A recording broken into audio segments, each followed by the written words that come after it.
Nagkaguliyang ang mga sakyanan sa sentro sa Lamitan City proper, Basilan, sa dihang mihalok ang usa ka kotse sa likod nga bahin sa elf nga kargadog feeds.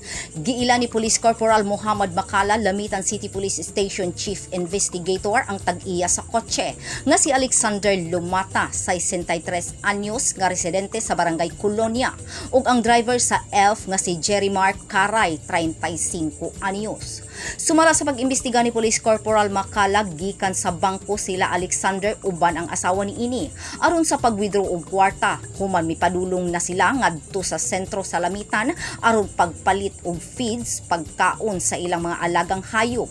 Ug sa dihang sa ilang pagparking atubangan sa Cueva Store, na atrasan kuno sila sa elf nga nagpark sa ilang atubangan. Pag-stop ko dyan, yung misis ko bumaba kasi mayroong bibili. Hindi. Nandun ako naka-steady nga, pero SOP yan, handbrake agad yan. So, nandun ako sa loob, tinitingnan ko ito. Kung tapos na sila mag-park sila, yung mag-atras sa pante, magpwesto na rin ako ng maigi. Pupo ako ganyan, ninintay ko, basta na lang, gumanyan. Tumunog pa yung handbrake ko, tumunog siya kay pwersa na mag-move siya pa atras.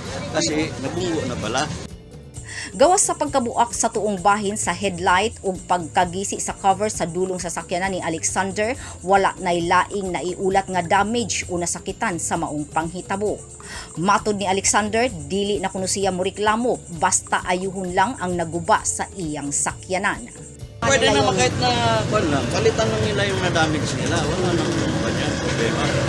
Manong ma-damage, lahat ng damage, kastuhan o palitan nila. Human sa malinaong assessment o maayong paghusay ni Police Corporal Makala sa duha ka tag-iya sa sakyanan, nagkasundo kini nga tapuson sa maayong pamaagi ang pagsulbad sa gamayng problema. Grace Alcunaba, Newsline Philippines, Basilan Province. Stay safe.